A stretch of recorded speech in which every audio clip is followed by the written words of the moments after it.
So there seems to be a lot of misunderstanding about what AI is and what it isn't. So let me try and kind of break it down for you. Artificial intelligence basically it's kind of a misnomer because it's not actual intelligence.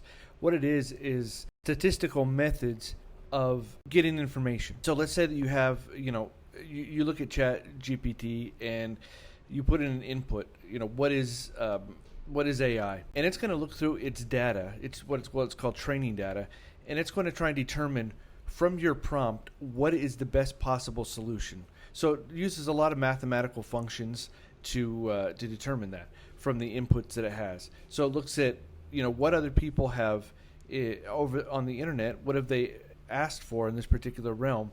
And then it tries to make a decision about what is the best possible response to that input. It doesn't come up with things out of the air. It has to have training data in order to function.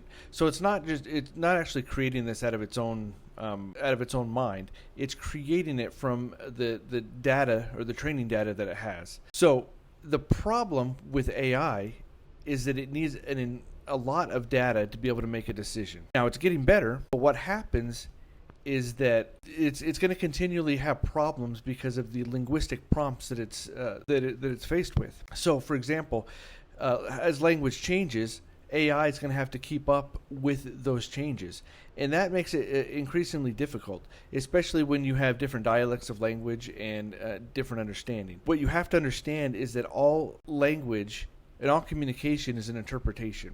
So it has to interpret that information just like you and I would have to interpret somebody speaking to us. We interpret intentions, we interpret context, we interpret all these different things. And AI, while it's getting better, is never going to be able to replace human beings in that sense because the language is going to be continually evolving, and so it has to evolve itself. And it's not going to do that in the way that humans do. It can't.